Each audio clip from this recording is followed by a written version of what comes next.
It is the season of festive galactic war for Tacticus. Since its release in 2022, Snowprint Studios has kept introducing fresh content, exciting features, new game modes and challenging events. You likely already know that Tacticus is the definitive mobile game experience for Warhammer 40,000 with its quick turn-based PvE and PvP battles. And for 2024's Grotmas, several new champions are being released this month. For the Tyranids, the Parasite of Mortrex, and the Blood Angels can unlock Nicodemus, a sanguinary priest. Then, during the Christmas special events, the Orcs will see the Red Gobbo unleashing his festive revolution, only available to play during this limited time event. The festive Grot will be throwing his seasonal glee in true Orc fashion, the explosive variety. My very first sponsorship with Tacticus came during the Christmas season, and as I said then, this is the perfect time to try out Tacticus. We all will have downtime during the Xmas week while we sleep off the huge food binge. Often we're away from home. So you can try out Tacticus today. It's free, so download, take command, and deliver the cheer of the Red Gobbo starting December 25th. Click the link below this video or use the QR code on screen. Tacticus have also provided me with a gift code for you to gain some in-game perks for new and existing players. So use code LT09XMAS and come join the ever-growing community of Tacticus today.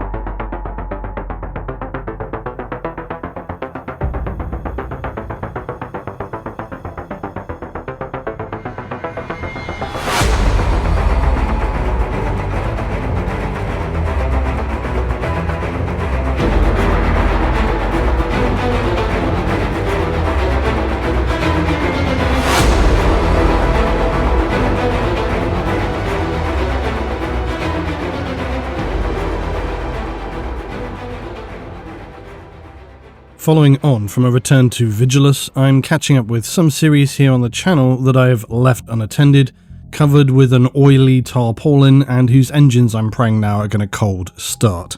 My past self was shocked at a 6-month interval between episodes 3 and 4 of this series, while they would be all the more shocked at the 3-year interval between that episode and today. So thankfully we will finally return to explore more of the truly insane weaponry of the 41st millennium. Humanity of the Imperium has steadily descended into an era unlike any that came before. It retains its strength, it holds some hope to regain and hold its territory, yet the deluge of enemies that stand before the empire of the Imperium remains unrelenting, and the nature of the Xenos horrors that threaten it condemn them to nothing other than total extermination. All of this is nothing new to the Imperium of Mankind, of course, an empire of 10,000 years that has seen it dragged up from the dirt of the Age of Strife, painfully resurrected into a civilization that is driven by endless war and rage-fueled survival. The brutal reality of galactic life in M41 has necessitated some of the most bizarre and appalling weapon creations. Not just by humanity, but by those who seek themselves galactic dominion and survival by any means necessary.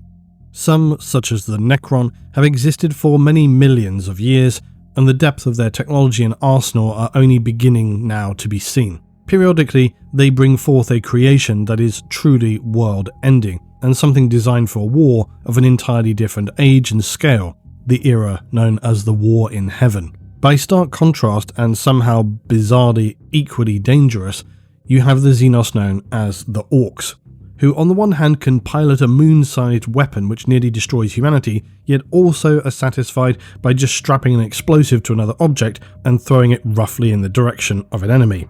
Then lastly, of course, you have the Imperium itself, who continue to wield a vast array and sliding scale of technology. The Mechanicus remain able to deploy some of the most advanced and terrifying field weaponry ever seen, some capable of damaging planetary bodies themselves.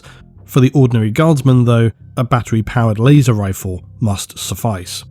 As always in this series, I'll take an opportunity to say how much I continue to appreciate all of your support here on the channel.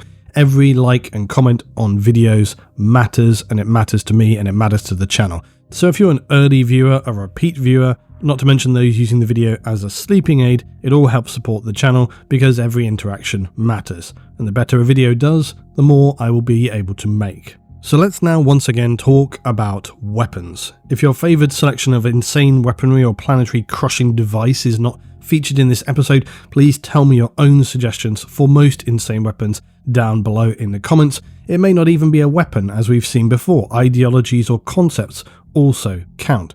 So tell me what you want to see below and why. But for now, we continue on our journey to the insane, outlandish tools of destruction in the 41st millennium.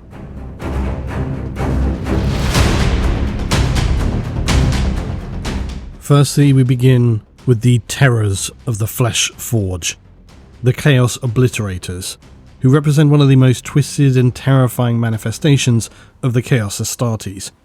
Warriors who have succumbed to the dark blessings of the ruinous powers and become living engines of destruction. They're far more than just corrupted space marines. They're a horrifying fusion of flesh, machine and warp energy that are an offence to the natural order of all things, a literal embodiment of the dark will of the gods. Obliterators are feared across the galaxy even among their own. Physically, they form a living mobile weapons platform carrying enough firepower to wreak a terrible cost to any enemy. To humanize, they are monstrous horrors which define the twisted nightmare reality of the warp itself, their forms defying all sanity and reason. Their existence an affront to everything the Emperor and Loyalists hold sacred. The genesis of the Chaos Obliterators is rooted in a strange affliction known as the Obliterator virus. This techno-organic infection is believed to have been propagated by exposure to the raw energies of the warp itself, but very likely also due to the influence of the Dark Mechanicum who reside there. The virus transforms those it infects into grotesque amalgamations of organic matter and machinery. Whether it's truly a virus in the conventional understanding is anybody's guess, but its observable consequences are plain to see.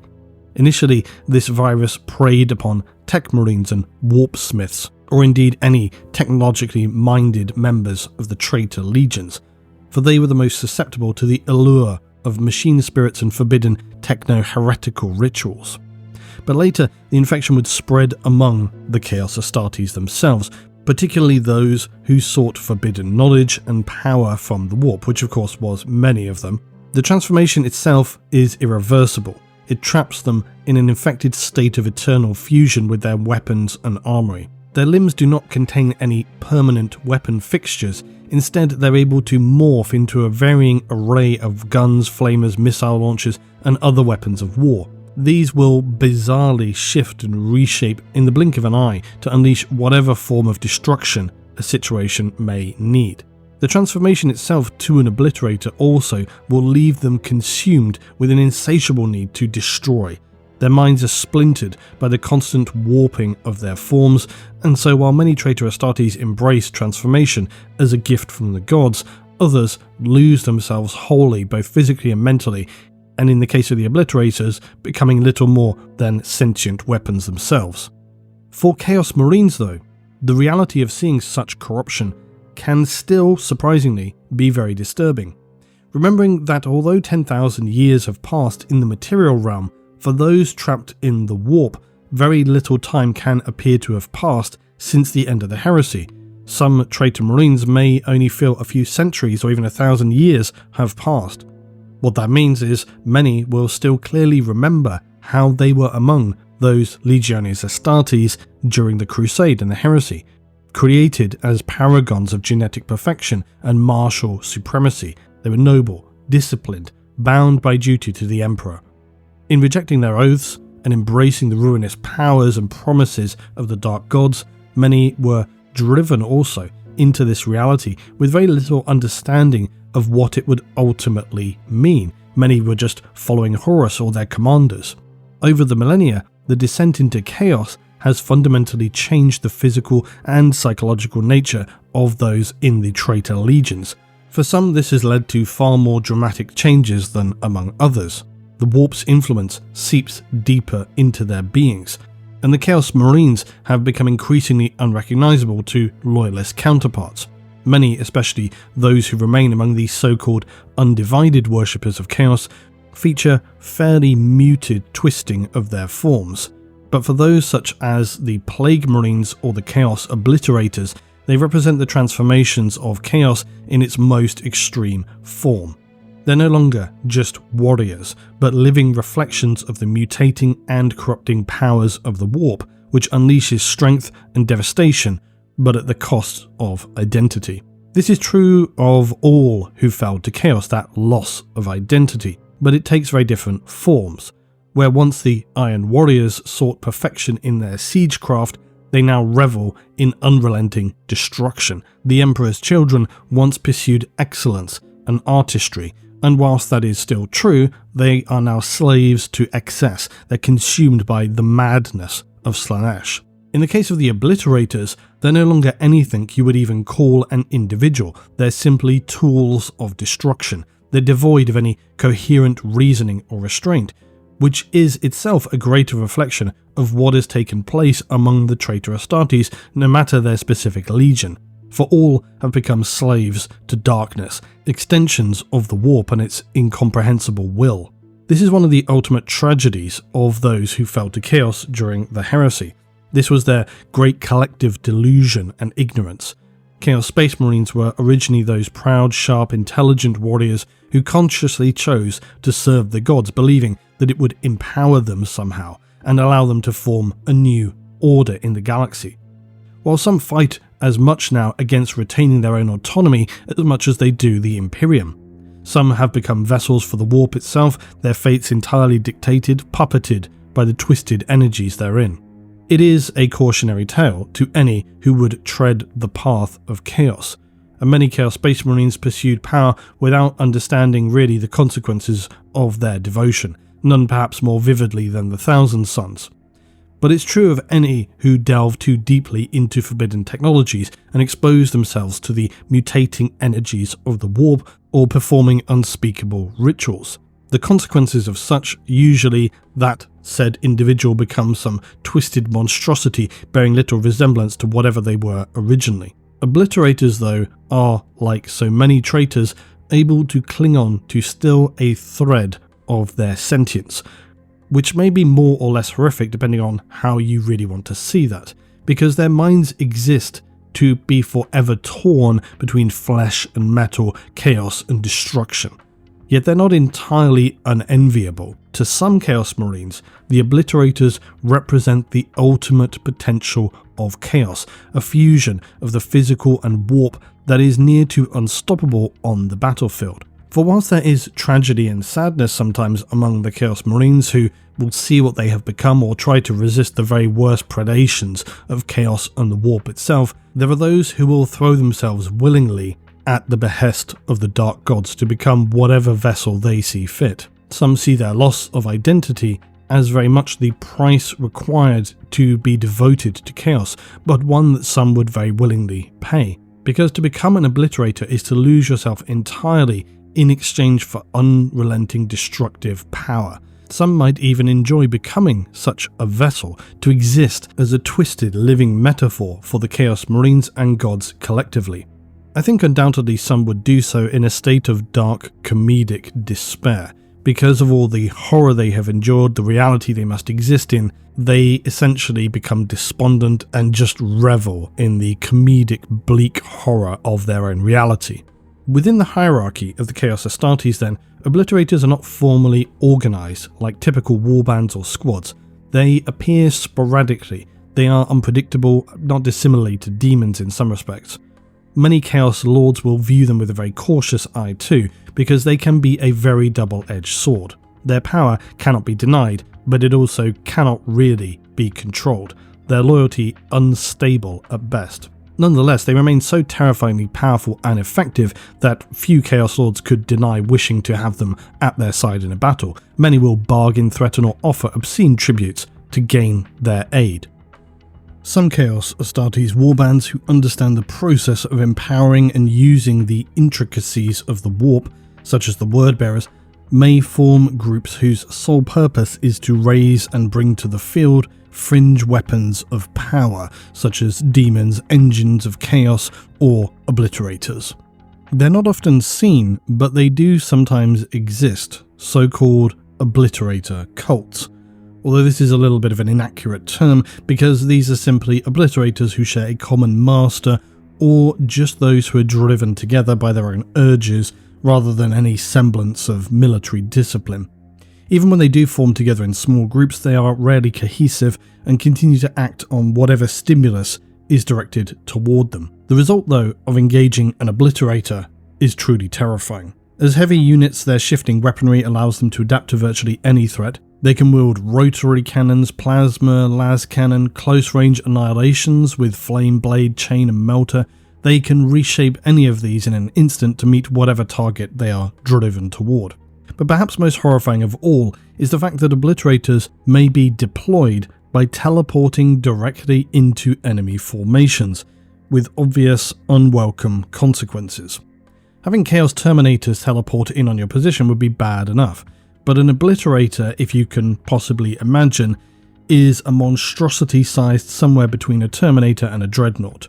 Accompanied by a searing flash of teleportation light and screaming corrupted arcane machinery. They emerge into sometimes well-established defended positions, enough to then shatter enemy morale.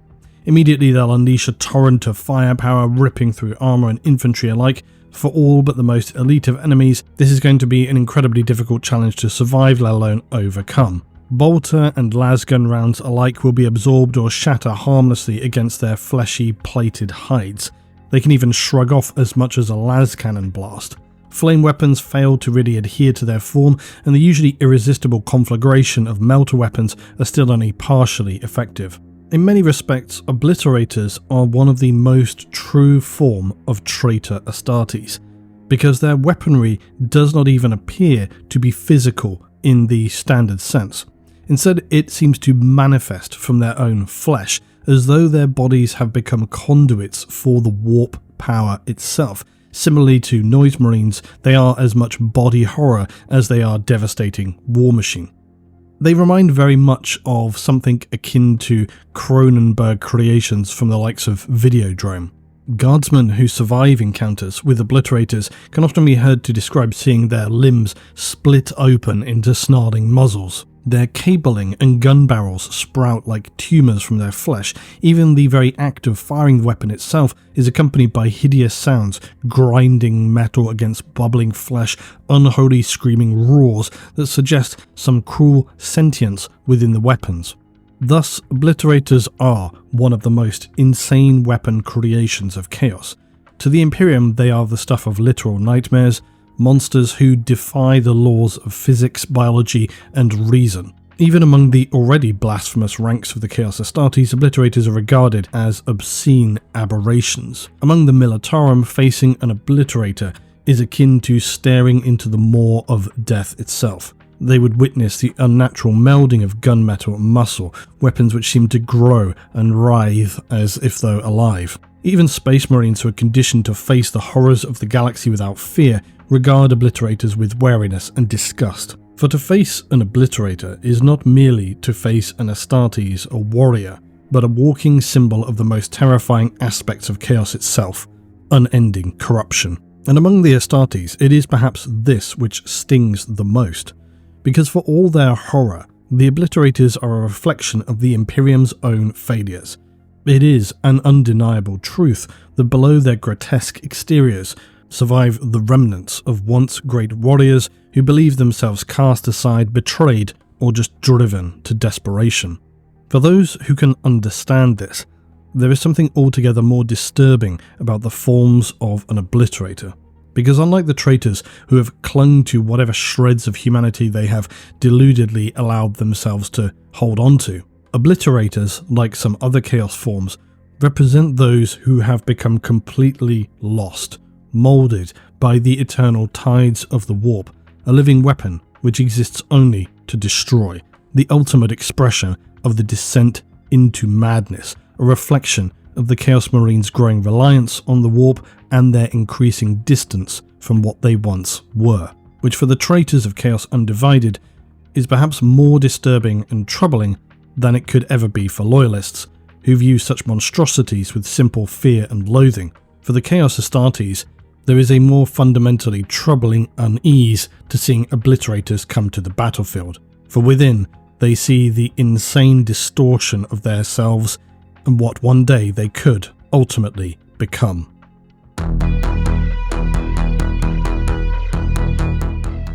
And then we move on to the Tank Busters, one of my all-time favourite things in 40k.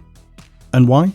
Well, because they are the comically paradoxical embodiment of all things orc, that being a weapon which is simultaneously crude yet ingenious, idiotic yet terrifyingly effective. Because orcs enjoy having a good wreckfest just as much as they do smashing Umi skulls, be that a humble rhino or the mightiest of titans. Notable that one time they were able to bring down a titan by literally crashing one of their speediest racers into it and slaughtering the unaware Princeps crew, so this isn't something that can not happen. And it is the unassuming nature of orcs which leads to them being such an immense danger. Often they're so chaotic and comical that nobody could really believe they would ever be a threat worth worrying about. But it is this underestimation which causes many of the biggest problems in the Imperium. So while their methods may seem laughable, anybody who has actually fought the Orc menace knows never to underestimate them, even if they're catapulting squigs of various design in your direction, especially the ones with teeth in every orifice. Orc weapons range from the how the hell does that even work through to the that's so crazy it literally shouldn't work categories. Well, the most simple of all, it's loud and has big dacker.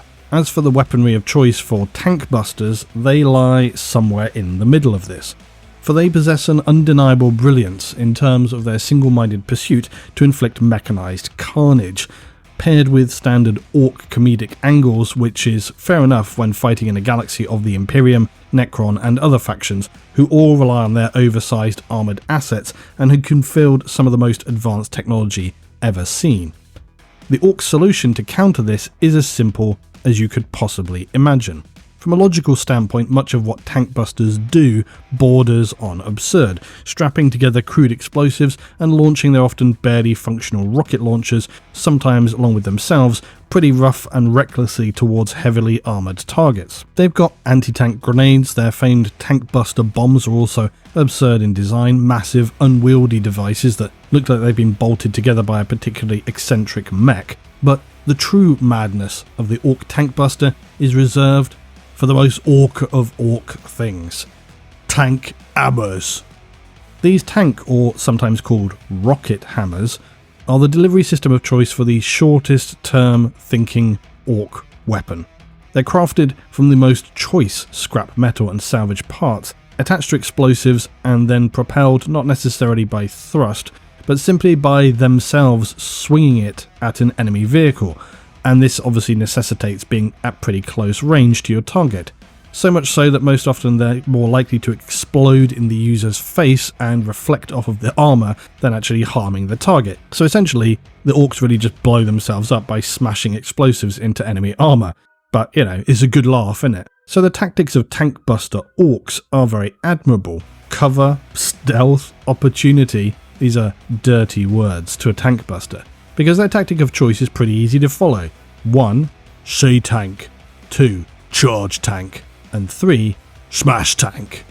I always like to imagine one older orc explaining this process to other orcs, and they're all nodding along very enthusiastically as if this was some genius stroke that nobody else had thought about, while one among their number is not maybe 100% clear on the process, but they don't want to look like the odd one out. But after all, what sane being would just charge straight towards a Baneblade with nothing more than an oversized explosive strapped to a pipe to deal with it, along with maybe some blind optimism? Well, an orc tank buster would, but therein lies the true cunningness and brutal brilliance of the tank busters, because nobody expects anyone to charge straight toward a Baneblade with nothing more than an oversized explosive strapped to a pipe. This might all be laughably dismissive for the apparent stupidity of it, were it not for the fact the Orc tank busters are in fact frustratingly effective. Their rocket launchers, while crude, pack enough explosive punch to rip through the thick armour of even the most formidable Imperial vehicles and Xenos tanks. The aforementioned tank buster bombs, though unwieldy, are devastatingly powerful also, capable of disabling engines, ripping off treads, or just blowing apart gun turrets. And the terrifying madness of an orc blowing a huge hole in the side of your tank by swinging basically an explosive sledgehammer into it is surely the greatest of all. But amid all this madness, it is the tank busters' unpredictability which makes them so difficult to counter, because they can appear from anywhere and will not stop until they're either put down or throwing anything explosive to hand in your direction. They're also very innovative in typical ORKY fashion regarding their approach to tank destruction. They've been known to ride squigs laden with explosives, catapult bombs using ramshackle contraptions, or attach themselves to vehicles like barnacles to deliver their payloads at point blank range. So to the Imperium and others, this all seems completely insane. But their self-destructive simplicity is their strength, because tank busters don't worry about technical precision. They just make things go boom, by any means necessary. Somewhat comparable, I think, to the soldiers of Krieg. Their approaches seem to have a considerable psychological impact, especially against humans. Few things are as terrifying to an armoured crew as a mob of crazed greenskins swarming toward them armed to the teeth and howling for their destruction, probably blowing themselves up accidentally on the way over as well. But it is this tank hammer that is perhaps the greatest weapons for me, maybe in 40k, because you can well imagine a fired up orc tank buster leaping from a rock ledge onto a bane blade below, all while screaming to his mates, "Witness me!" Then lastly, it may seem near impossible that the approach of a rambling orc mob could ever prove to be effective against tightly drilled, tactically deployed Imperial troops that are just sending out thousands of rounds of ammunition in all directions. How on earth could their sheer stupidity ever be effective against this? How can the orcs survive? Is it blind luck? Their instinctive gut drive for improvisation? What is it? Is it the sheer power of Gork and Mork? Well, the answer is probably all of the above. Because, as with so many things orc, tank busters prove time and again that even the most chaotic strategies, simplistic chaotic strategies at that, can yield devastating results, which is very confusing and frustrating to those in the Imperium, because by any rational view, orcs just running towards vehicles should be easily dealt with by the best of the Imperium. But this in fact is the entire point. In fact, it's the larger point about orcs themselves. Because tank busters are a confirmation to the orcs that sheer brute force and enthusiasm is all you need to win. And that's actually a lot more important than you might think, because this highlights another insane weapon that we're going to discuss next, and that is the somewhat self-fulfilling prophecy of ORKY FINGS.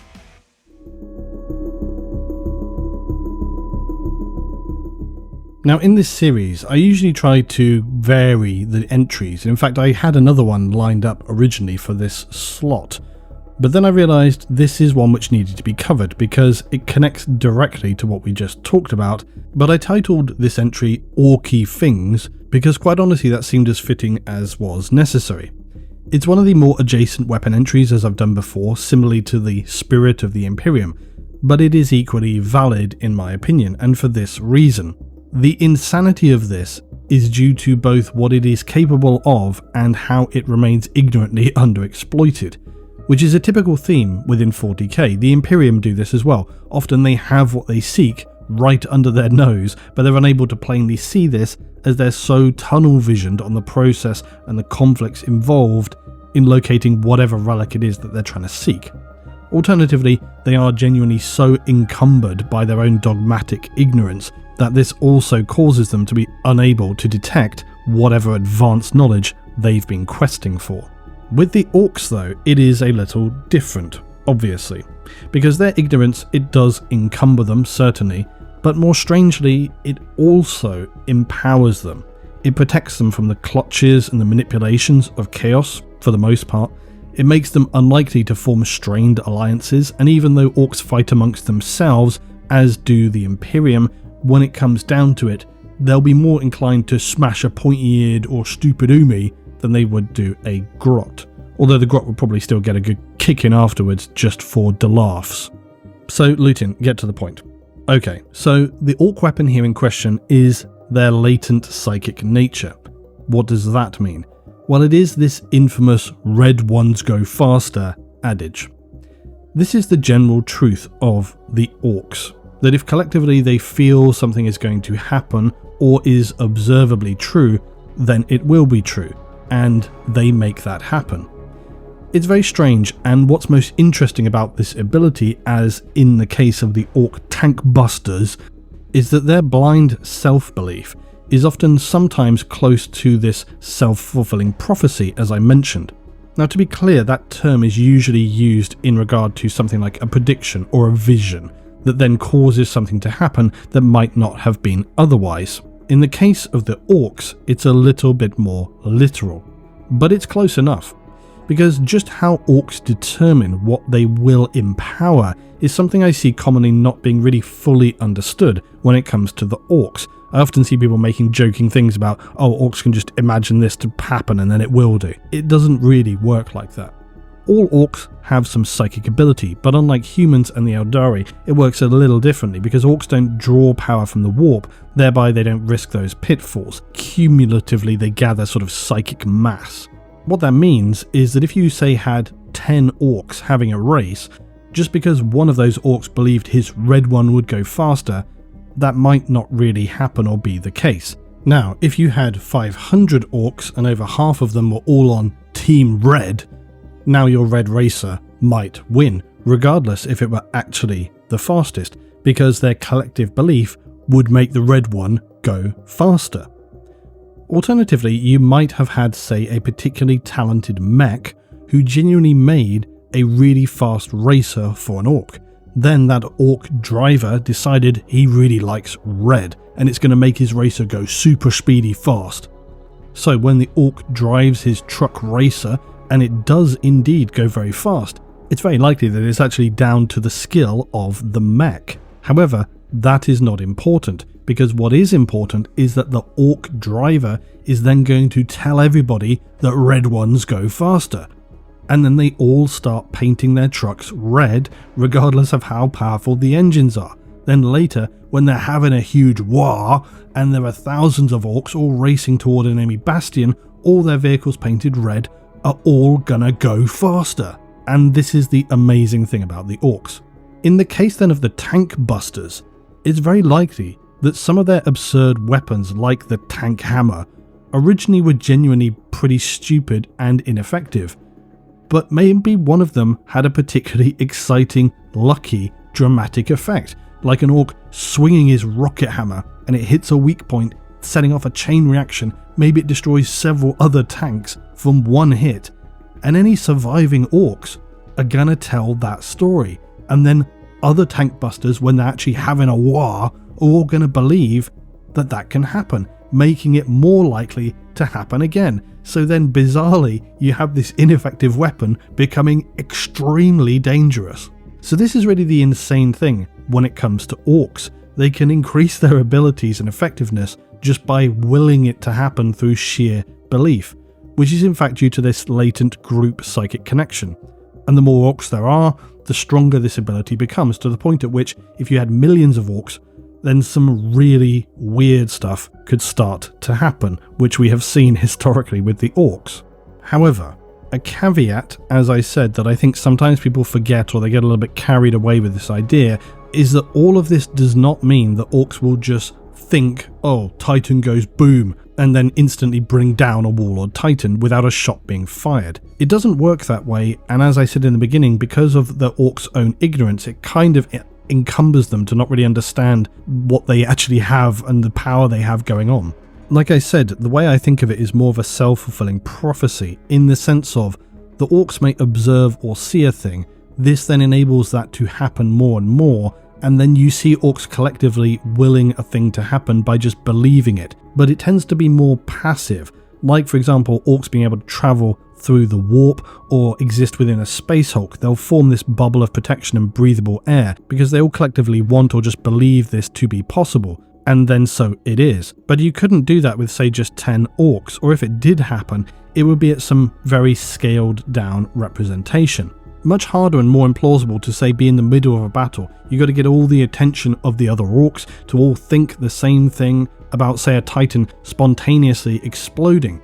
However, what could be more feasible is that if they were all focusing on, say, fighting, actively fighting, bringing down a huge enemy, maybe collectively some random occurrence might then become more likely. Or what about just a huge orc walker construct, and it's known for having a big saw slasher that kills every time?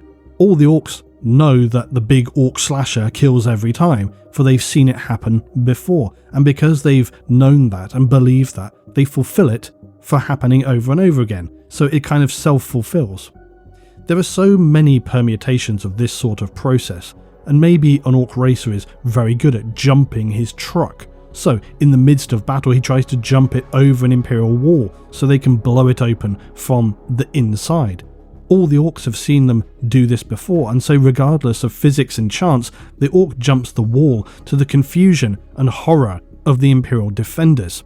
So this is the insanity of ORKY FINGS, that you have no idea what's going to happen, and so even completely insane tactics like charging a tank with a rocket on a stick somehow becomes viable, if not surprisingly effective, which is a very dangerous and insanely powerful weapon.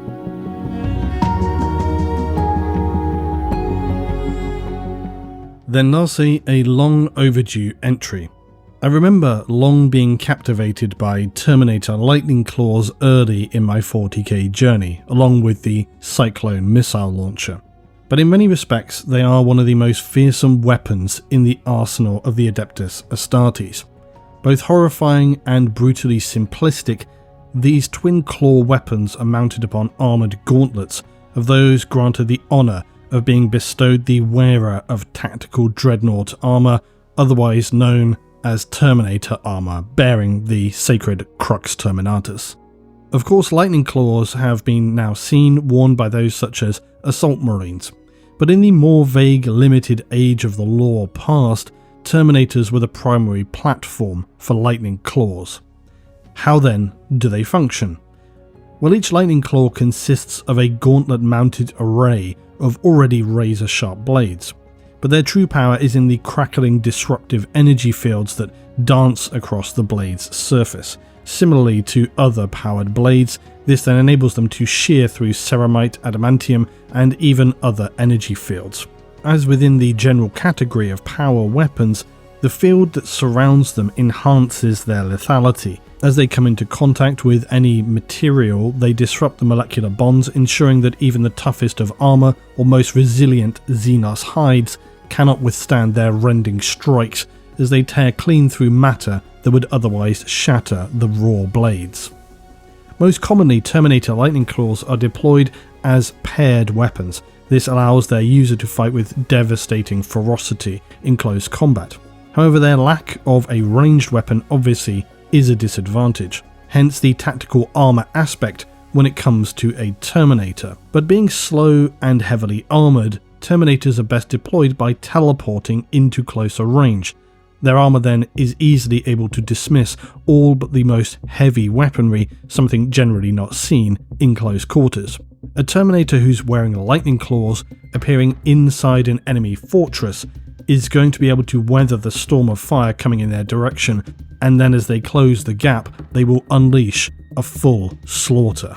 Like all Astartes who wear Terminator armour, although bulky, they are still expertly trained, and their black carapace augment enables them to sync perfectly with the suit. Thus, despite its bulk, a Terminator wielding lightning claws can move and slash with a fluid precision that is awe-inspiring to behold as they dismember and rend through multiple foes in a single motion. The blade's positioned angle and length are optimized for the close quarter slashing and tearing they will most often encounter, and a Terminator wielding these claws can quickly render even the mightiest of adversaries into a bloody, quivering ruin. Imagine, if you will, the sight of a Terminator advancing through a storm of fire, claws alight with deadly energy. In closer quarters, the sound of the claw's energy field alone crackling and echoing through corridors. The lightning claws are very much as psychological as they are physical weapon, for to wield lightning claws is to become a physical embodiment of what it means to be a Space Marine. That is to say, an irresistible force, unyielding, and that if given the opportunity will cut down anyone who stands in their way with ruthless efficiency. I think I consider lightning claws a candidate though for insane weaponry because there is nothing subtle in any way about what they are. They're just two gigantic claws designed to rip apart the enemies of the Emperor. They're instruments of pure visceral destruction, meant for warriors who embrace the Astartes' art of close-quarter combat supremacy. Then, it's very easy to forget that they're also a masterwork of defense as well. Closing the claws together creates a powerful shield, able to block an enemy attack in all but the most extreme combat scenarios, not to mention just the armor they're wearing as well. Because the Astartes encased in layers of near impenetrable armor, wielding these devastating melee weapons that can quite literally shred through their enemies. A Terminator with lightning claws is a walking engine of slaughter, and I think one could very much argue stands as one of the strongest representations of the Emperor's vision for humanity's ultimate defenders. That is to say, very specialized and absolutely terrifying. Because at their core, lightning claws represent this strange juxtaposition that we see in the Space Marines, something that I've often seen commented upon of late with the secret level animation, which I may try and look at soon. It is this sense that they deploy extraordinary brutality, yet delivered with a remarkable, almost poetic precision and discipline. Although there are the more comedic sides of 40K that would see lightning claws as just this horrifying war gear of madness, the more grounded view would understand that they form part of the Astartes' balance between close quarters and ranged combat. In this instance, the weaponry leans entirely to the close quarter side, meaning that to witness a Terminator wielding lightning claws in combat is to see the Astartes' philosophy made manifest. Their purest form of combat, absolute, unbreakable strength, a ballet of blade and physical movement channeled through pure, unstoppable violence. The lightning claws are one of the most extreme reminders that the Astartes are not merely warriors. They are themselves living weapons of war. They could fight with no weapon at all and be just as deadly, yet when equipped with something as horrific as lightning claws, then every strike slash an enemy will be reduced to ruins. They are entirely representative of the Space Marines' singular purpose, to destroy the enemies of mankind without hesitation, mercy, or questioning, to be efficient in the art of death. For in the grim darkness of the far future, where war is unending, so must be the unbreakable will of the servants of the Emperor, and their weapon of choice must be equally unbreakable. It is too easy to think of the Astartes as being mere bolter-wielding superhuman warriors in powered armor. But they are the masters of war. They train endlessly in every possible combat discipline, every piece of war gear, every tactical combination and approach. And when you scale up their weaponry and armor to that of a Terminator wielding twin lightning claws, teleporting into close quarters against the most horrendous enemies of humanity through to just the uncountable masses of heretics, in either instance, what follows could surely be best described as a combat situation of truly insane brutality.